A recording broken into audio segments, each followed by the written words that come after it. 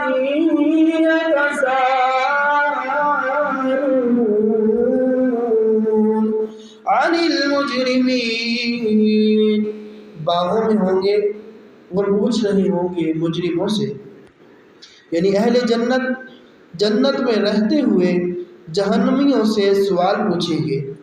حضرت عبداللہ بن مسعود رضی اللہ عنہ فرماتے ہیں کہ روز قیامت ہمارے آقا مکی مدنی مصطفیٰ صلی اللہ علیہ وسلم اور دیگر انبیاء کرام علیہ السلام، حضرت جبریل علیہ السلام اور دیگر فرشتے، ان کے بعد صدیقین اور شہداء، یہ سب گناہ گار مسلمانوں کی شفاعت کریں گے، یہاں تک کہ سب اہل جنت یعنی گناہ گار مسلمان جنہوں نے بالآخر جنت ہی میں آنا تھا، جنت میں، اور سب جہنمی یعنی کافر جنہوں نے ہمیشہ جہنم ہی میں رہنا ہے، یہ جہنم میں رہ جائیں گے۔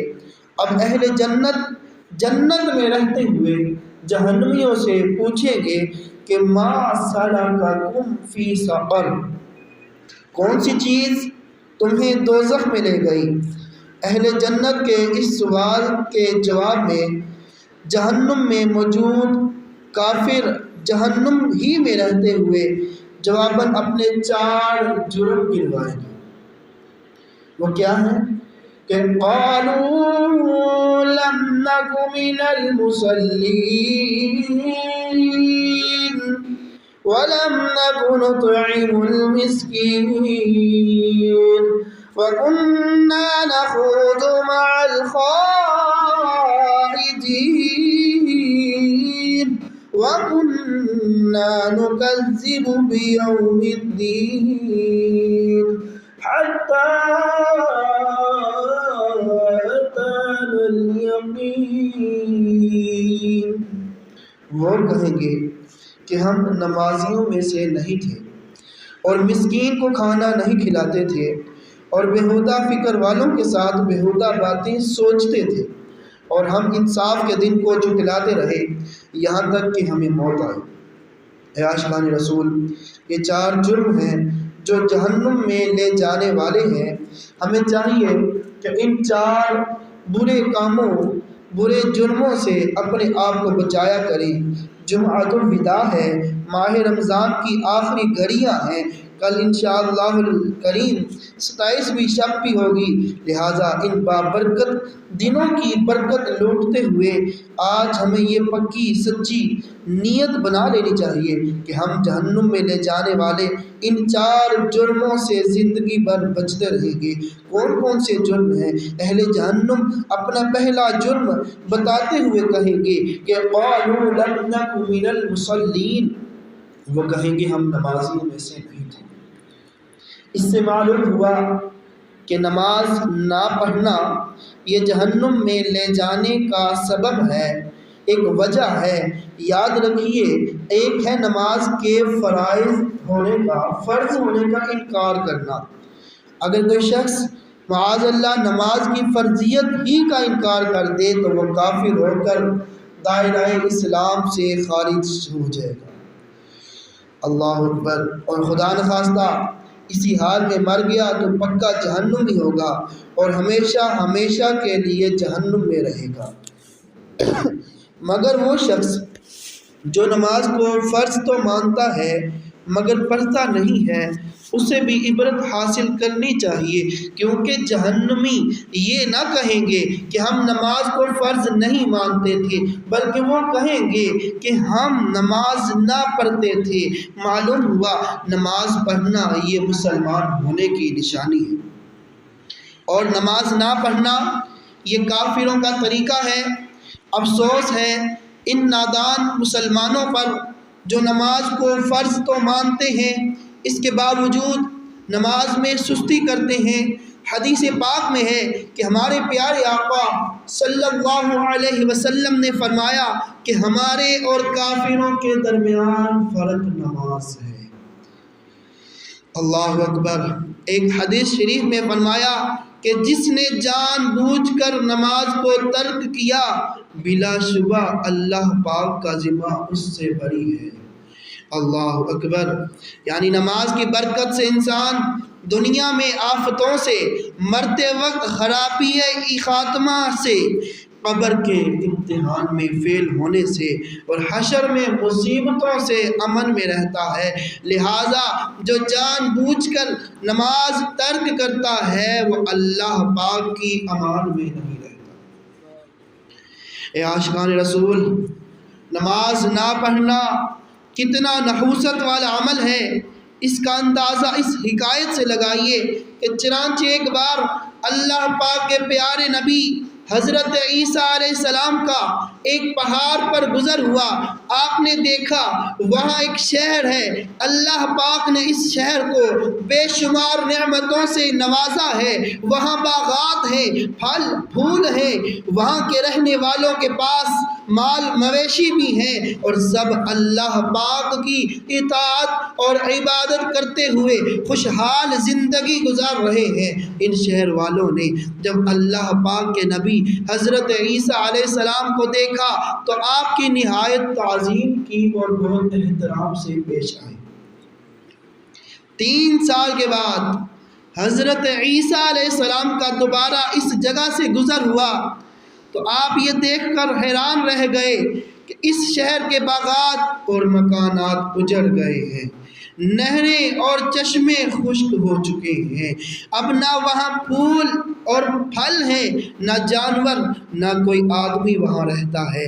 ایسے خوشحال شہر کا ایسا شکستہ حال دیکھ کر حضرت عیسیٰ علیہ السلام نے اللہ پاک کی بارگاہ میں عرض کیا، الہی اس شہر کے لوگ کس مصیبت میں گرفتار ہوئے؟ ان کے درختوں، چشموں اور عمارتوں کی بربادی کا کیا سبب ہوا؟ ان کو نظر بد لگی یا کسی نے ان پر جادو کر دیا؟ کسی دشمن نے انہیں شکست دی یا تیری اطاعت اور فرما برداری چھوڑنے کی انہیں سزا ملی ہے؟ حضرت عیسیٰ علیہ السلام کی اس عرض پر حضرت جبریل امین علیہ السلام حاضر خدمت ہوئے اور عرض کیا کہ اللہ پاک کے نبی اس شہر کو نہ تو نظر لگی ہے، نہ انہوں نے اللہ پاک کی اطاعت ترک کی، نہ ان پر جادو کیا گیا۔ ان کی بربادی کا اصل سبب یہ ہوا کہ ایک روز اس شہر سے ایک بے نمازی کا گزر ہوا، اس نے ان کے چشمے میں منہ دھو لیا۔ اس بے نمازی کے چہرے سے لگنے والے پانی کی یہ نحوست ہوئی کہ ان کے چشمے سوکھ گئے، ان کے باغات ویران ہو گئے اور یہ شہر اجڑ گیا۔ پھر حضرت جبریل علیہ السلام نے عرض کیا، اے عیسیٰ علیہ السلام، آپ نے بے نمازی کی دنیاوی نحوست میں ملاحظہ فرما لی، روز قیامت جہنم کو نماز نہ پڑھنے والوں ہی سے بھر دیا جائے گا۔ اللہ اکبر۔ جہنمی جنتیوں کے سوال پر اپنا دوسرا جرم بیان کرتے ہوئے کہیں گے کہ وَلَمْ نَكُ نُطْعِمُ الْمِسْكِينَ، اور مسکین کو کھانا نہیں کھلاتے تھے۔ اللہ اکبر۔ معلوم ہوا مسکینوں غریبوں کی دیکھ بھال نہ کرنا، ان پر صدقہ و خیرات نہ کرنا بھی کافروں کا طریقہ ہے۔ اب مسلمانوں کے ہاں بھی غریبوں مسکینوں کی خبر گیری کرنے والے بہت کم لوگ ہیں۔ ہم اپنے معاشرے سے غربت کا خاتمہ نہ بھی کر پائیں تو کم از کم ہم اپنے چند پیسوں کے ذریعے غریبوں کی بھوک میں کچھ تو کمی کر ہی سکتے ہیں۔ غریبوں مسکینوں کی مدد نہ کرنا یہ کافروں کا شعار تھا، مگر اب کئی ایسے کافر ہیں جو ویلفیئر سوسائٹی چلاتے ہیں، لیکن یاد رکھیے کافروں کے یہ اعمال دنیا تک ہیں، انہیں ان کے ایسے اعمال کا بدلہ دنیا ہی میں دے دیا جائے گا، آخرت میں ان کا کوئی حصہ نہیں۔ مگر مسلمان کے لیے تو الحمدللہ دنیا پہ بھی اجر ہے اور آخرت میں بھی جنت کی اعلیٰ نعمتیں ہیں۔ بے شک صدقہ اور خیرات کرنے والے کرتے بھی ہیں، غریبوں کی مدد بھی کرتے ہیں، لیکن یہ کام صرف چند افراد کا نہیں بلکہ سب مسلمانوں کا ہے۔ ہر مسلمان کو چاہیے کہ کچھ نہ کچھ صدقہ اور خیرات لازمی کیا کرے۔ جو غریب ہے اسے بھی چاہیے کہ صدقہ اور خیرات کا ذہن بنائے۔ الحمدللہ ہمارا دین اسلام تو ہمیں اثار، قربانی، ہمدردی کا درس دیتا ہے۔ ہمارے پیارے آقا صلی اللہ علیہ وسلم نے فرمایا کہ جو شخص کسی چیز کی خواہش رکھتا ہو پھر اپنی خواہش ترک کر کے دوسروں کو خود پر ترجیح دے تو اس کی بخشش کر دی جائے گی۔ اگر ہم جنت پانے کے لیے بارگاہ الہی سے مغفرت کی خیرات حاصل کرنے کے لیے اپنی خواہشات کم کر لیں، چند لقمے تھوڑے کھا لیں اور اپنی آمدن سے کچھ پیسے بچا کر غریبوں اور مسکینوں پر خرچ کیا کریں تو اندازہ کیجئے اللہ پاک ہم سے کتنا راضی ہو جائے گا، اور اس اثار کی برکت سے آخرت میں کیسی کیسی عظیم نعمتیں ہمیں نصیب ہوں گی۔ اللہ پاک ہم سب کو توفیق نصیب فرمائے، آمین بجاہ نبی امین صلی اللہ علیہ وسلم۔ اہل جہنم جنتیوں کے سوال پر اپنا تیسرا جرم بیان کرتے ہوئے کہیں گے کہ وَكُنَّا نَخُوضُ مَعَ الْخَائِضِينَ،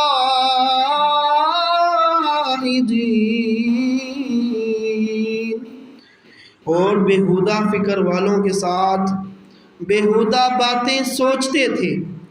حضرت قتادہ رضی اللہ تعالی عنہ اس آیت کا معنی بیان کرتے ہوئے فرماتے ہیں جب کوئی شخص گمراہی کے راستے پر چلتا تھا تو ہم اس کے ساتھ ہو لیتے تھے۔ معلوم ہوا کہ گمراہوں کے پیچھے چلنا، گمراہی والے کاموں میں دلچسپی لینا اور نیکیوں سے اچھے کاموں سے منہ موڑنا یہ بھی کافروں کا طریقہ اور جہنم میں لے جانے والا کام ہے۔ اس معاملے میں بھی اب مسلمانوں کا حال عجیب ہے، جیسے ہی کوئی وقت برباد کرنے کا ذریعہ، جنت سے دور اور جہنم کے قریب کرنے والی، راہ حق سے ہٹانے والی کوئی چیز لانچ ہوتی ہے، تو معذرت کے ساتھ ایک تعداد مسلمانوں کی جو اسے اپنانے میں پیش ہوتی ہے۔ فلمیں، ڈرامے، گانے باجے لانچ ہوتے ہوئے تو علماء کرام کے منع کرنے کے باوجود دیکھتے ہی دیکھتے ایک وائرس کی طرح یہ بیماری ہمارے معاشرے میں پھیل نہیں گئی تھی؟ کیا گھر گھر میں VCR رکھنے والے مسلمان ہی نہیں تھے؟ کیا کیبل کے ذریعے غیر مسلموں کے چینل اپنے گھروں میں چلا کر بے حیائی پھیلنے کا سبب بننے والے مسلمان ہی نہیں تھے؟ خلاف سنت لباس اپنانے میں مسلمان پیش رہے، داڑیاں کٹوا کر سنت رسول کو معاذ اللہ نالی میں بہانے میں مسلمان پیش رہے، ننگے سر کا گھومنے کا رواج اپنایا، بے پردگی، بے حیائی کو ہم نے اپنے معاشرے کا حصہ بنا دیا۔ اب رہی صحیح کسر سوشل میڈیا نے نکال دی اور ابھی معاشرے کا بیڑا غرق کر کے رکھ دیا۔ کیا یہ سب گمراہیاں، بے حیائیاں، دین اور جنت سے دور کرنے والے ذرائع مسلمانوں نے نہیں اپنائے؟ پھر اس کے ساتھ ساتھ اس پر غور کیجئے کہ سنت کے مطابق داڑھی رکھنے والوں پر تانے کسنے والے کون ہیں؟ علماء کرام کا مذاق اڑا کر جہنم کے حقدار بننے والے کون ہیں؟ مبلغین کو ٹیڑھی نظروں سے دیکھنے والے، جھوٹ بول کر تجارت کرنے والے، جھوٹوں کی حمایت کرنے والے، بے دینوں کے لیے راستے ہموار کرنے والے، یہ سب کون ہیں؟ کیا مسلمان آج یہ سب کچھ نہیں کر رہے؟ اگر کر رہے ہیں تو پھر دل کے کانوں سے عبرت کے لیے اہل جہنم کا یہ جواب قرآن کریم کی زبانی سماعت فرمائے، غور کیجئے کہ یہ کن کا کام ہے۔ ارشاد ہوتا ہے وَكُنَّا نُكَذِّبُ بِيَوْمِ الدِّينِ، اور ہم انصاف کے دن کو جھٹلاتے رہے۔ نہ سمجھو گے تو مٹ جاؤ گے اے مسلمانوں، تمہاری داستان تک نہ رہے گی داستانوں میں۔ یاد رکھیے ہماری ہدایت قرآن کریم میں ہے، ہماری ہدایت احادیث کریمہ میں ہے، ہمارے لیے آئیڈیل کردار ہمارے آقا پیارے مصطفیٰ صلی اللہ علیہ وسلم کا ہے۔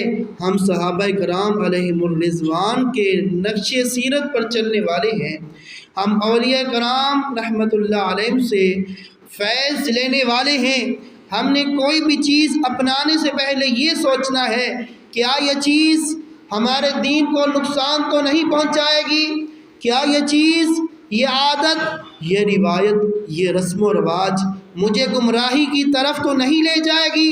اگر اب ہم نے یہ نہ کیا بلکہ ہر چمکتی ہوئی کفار کے طور طریقوں کو بغیر سوچے سمجھے اپناتے چلے گئے تو یاد رکھ لیجئے گمراہوں کے راستے کی پیروی کرنا مسلمانوں کا نہیں بلکہ کافروں کا طریقہ ہے۔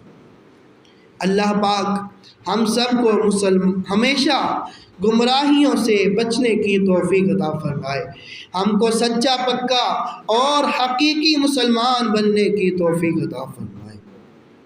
معاف فضل و کرم سے ہو ہر خطا یا رب، معاف فضل و کرم سے ہو ہر خطا یا رب، ہو مغفرت پہ سلطان انبیاء یا رب۔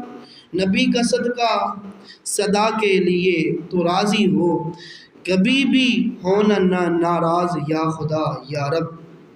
روز قیامت جب جنتی جہنمیوں سے پوچھیں گے کہ تم کس سبب سے جہنم میں پہنچے، اس کے جواب میں اہل جہنم اپنا چوتھا جرم بیان کرتے ہوئے کہیں گے کہ وَكُنَّا نُكَذِّبُ بِيَوْمِ الدِّينِ حَتَّى أَتَانَا الْيَقِينُ، اور ہم انصاف کے دن کو جھٹلاتے رہے یہاں تک کہ ہمیں موت آئی۔ اس سے معلوم ہوا کہ کفر و عناد اور بدعملی کی بڑی وجہ قیامت کا انکار یا اسے بلانا ہے۔ ہم الحمدللہ مسلمان ہیں قیامت پر یقین بھی رکھتے ہیں۔ جو معاذ اللہ قیامت کا انکار کر دے وہ تو مسلمان ہی نہیں رہے گا بلکہ کافر ہو جائے گا۔ بے شک ہر مسلمان قیامت پر ایمان اور یقین رکھتا ہے، مگر قیامت کے متعلق اپنے یقین کی کیفیت کے متعلق تھوڑا غور کرنے کی ضرورت ہے۔ قرآن کریم نے مسلمانوں کے اوصاف بیان کرتے ہوئے فرمایا کہ وَبِالْآخِرَةِ هُمْ يُوقِنُونَ، اور وہ آخرت پر یقین رکھتے ہیں۔ بے شک ہم قیامت پر ایسا ہی پختہ یقین رکھتے ہیں، مگر افسوس یہ ہے کہ دنیا کی محبت ایسی دل میں گھر کر گئی کہ قیامت کا یقین ہونے کے باوجود اس یقین کے نتیجے میں ملنے والی کیفیات میں کمی آ گئی ہے۔ ورنہ دیکھیے، ہمیں یقین ہے کہ آگ جلاتی ہے، اور اس سے بھی کہیں زیادہ پکا یقین ہے کہ قیامت لازمی آئے گی۔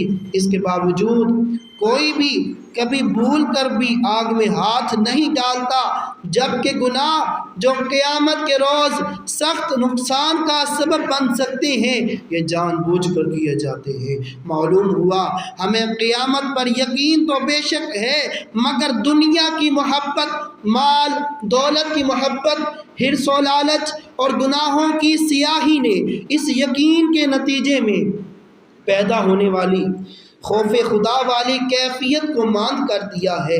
اس کا نقصان یہ ہوا کہ ہم گناہوں پر دلیر ہو گئے، دل سے خوف خدا کم ہو گیا۔ بعض نادان تو ایسے بے باک بھی ہوئے کہ ان کا مزاج ہے جو ہوگا دیکھا جائے گا۔ کوئی نماز کی دعوت دے، قبر اور آخرت کی یاد دلائے، قبر کی تیاری کا ذہن بنائے، جنت میں لے جانے والے اعمال کی ترغیب دلائے، جہنم میں لے جانے والے کاموں سے بچنے کا ذہن بنائے، تو کہتے ہیں کہ اللہ پاک بہت مہربان ہے، قیامت کے دن جو ہوگا دیکھا جائے گا۔ یہ سخت جہالت اور بے باکی والا جملہ ہے۔ حقیقت میں دیکھنے کا مقام قبر اور آخرت نہیں، دیکھنے کا مقام تو دنیا ہے۔ یہاں دیکھنا ہے کہ ہم کیا کر رہے ہیں۔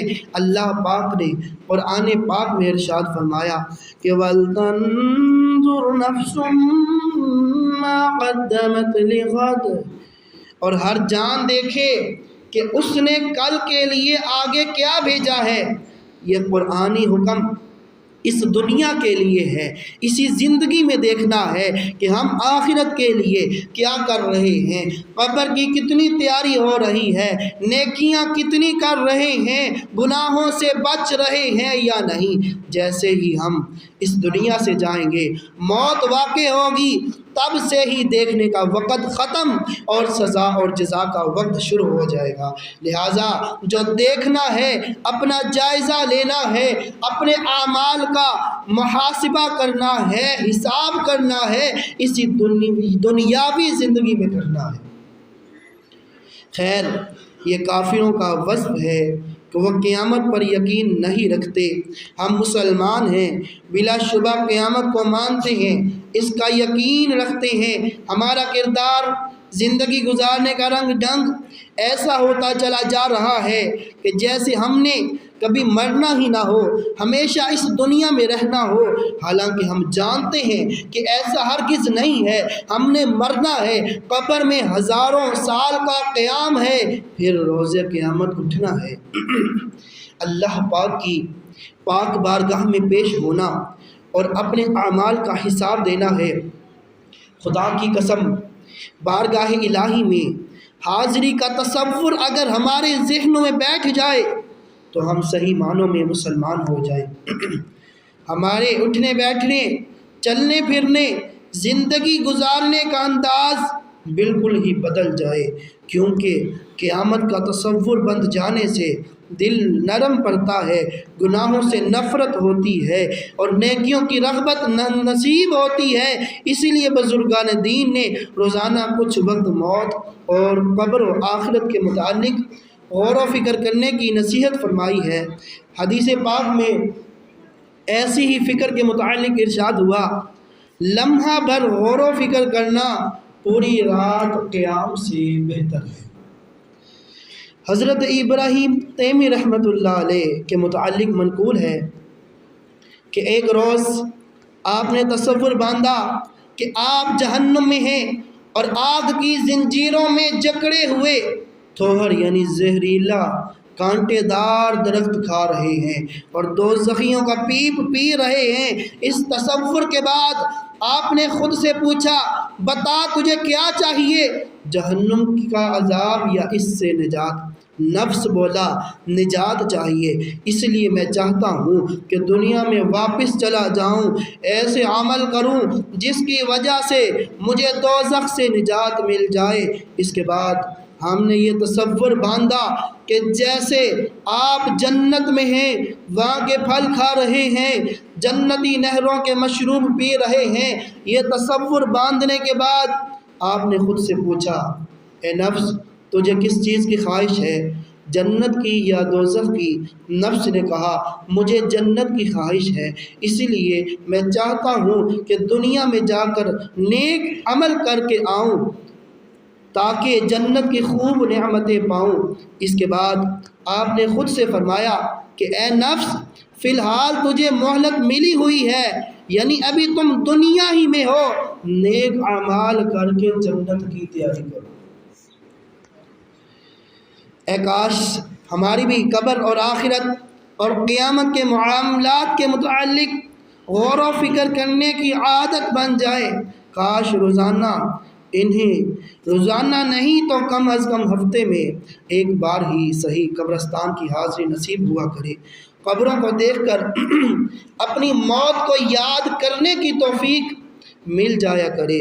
ایک مرتبہ ایک شخص بارگاہ رسالت میں حاضر ہوا اور دل کی سختی کی شکایت کی تو ہمارے پیارے آقا صلی اللہ علیہ وسلم نے فرمایا کہ قبروں کو دیکھ کر روز حشر اٹھنے کے متعلق غور و فکر کیا کرو۔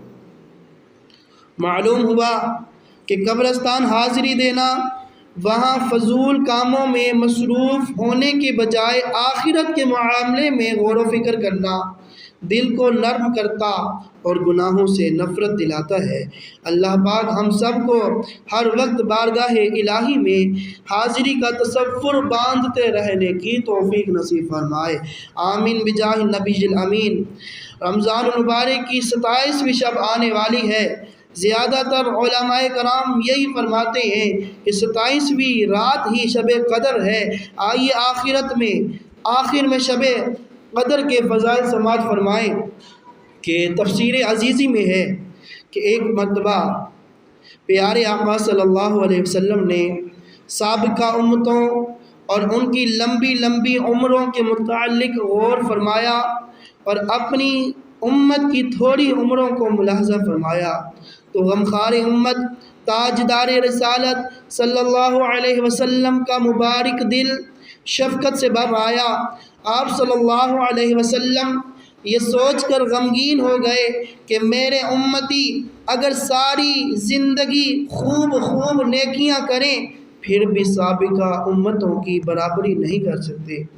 ادھر محبوب رب اکبر شاہ خشک و تر صلی اللہ علیہ وسلم کا مبارک دل رنجیدہ ہوا، ادھر اللہ پاک کی رحمت جوش پر آئی۔ اللہ پاک نے اپنے پیارے حبیب صلی اللہ علیہ وسلم کی تسلی کے لیے آپ کو لیلۃ القدر کا تحفہ فرمایا۔ بسم اللہ الرحمن الرحیم، اِنَّا أَنزَلْنَاهُ فِي لَيْلَةِ الْقَدْرِ وَمَا أَدْرَاكَ مَا لَيْلَةُ الْقَدْرِ لَيْلَةُ الْقَدْرِ خَيْرٌ مِّنْ أَلْفِ شَهْرٍ تَنَزَّلُ الْمَلَائِكَةُ وَالرُّوحُ فِيهَا بِإِذْنِ رَبِّهِم مِّن كُلِّ أَمْرٍ سَلَامٌ هِيَ حَتَّىٰ مَطْلَعِ الْفَجْرِ۔ بے شک ہم نے اس قرآن کو شب قدر میں نازل کیا، اور تجھے کیا معلوم کہ شب قدر کیا ہے؟ شب قدر 1000 مہینوں سے بہتر ہے۔ اس رات میں فرشتے اور جبریل اپنے رب کے حکم سے ہر کام کے لیے اترتے ہیں۔ یہ رات صبح طلوع ہونے تک سلامتی ہے۔ کیا شان ہے پیارے آقا صلی اللہ علیہ وسلم کی۔ آپ صلی اللہ علیہ وسلم کو امتیوں کی فکر ہوئی تو اللہ پاک نے آپ کی دل جوئی کے لیے امت کو شب قدر جیسی عظیم الشان نعمت عطا فرما دی۔ الحمدللہ شب قدر مغفرت کی رات ہے، رحمت کی رات ہے، وہ رات ہے جس میں عبادت کرنا 1000 مہینوں کی عبادت سے بہتر ہے۔ سلامتی کی رات ہے۔ حضرت عبداللہ بن عباس رضی اللہ عنہما سے روایت ہے کہ پیارے آقا صلی اللہ علیہ وسلم نے فرمایا کہ جب شب قدر آتی ہے تو اللہ پاک کے حکم سے حضرت جبریل علیہ السلام ایک سبز جھنڈا لیے فرشتوں کی بہت بڑی فوج کے ساتھ زمین پر نزول فرماتے ہیں اور اس سبز جھنڈے کو کعبہ شریف پر لہرا دیتے ہیں۔ ایک روایت کے مطابق ان فرشتوں کی تعداد روئے زمین کی کنکریوں سے بھی زیادہ ہوتی ہے۔ یہ سب سلام اور رحمت لے کر نازل ہوتے ہیں۔ حدیث پاک میں ہے کہ حضرت جبریل علیہ السلام کے 100 بازو ہیں، جن میں سے 2 بازو صرف اسی رات کو کھولتے ہیں۔ وہ بازو مشرق اور مغرب میں پھیل جاتے ہیں۔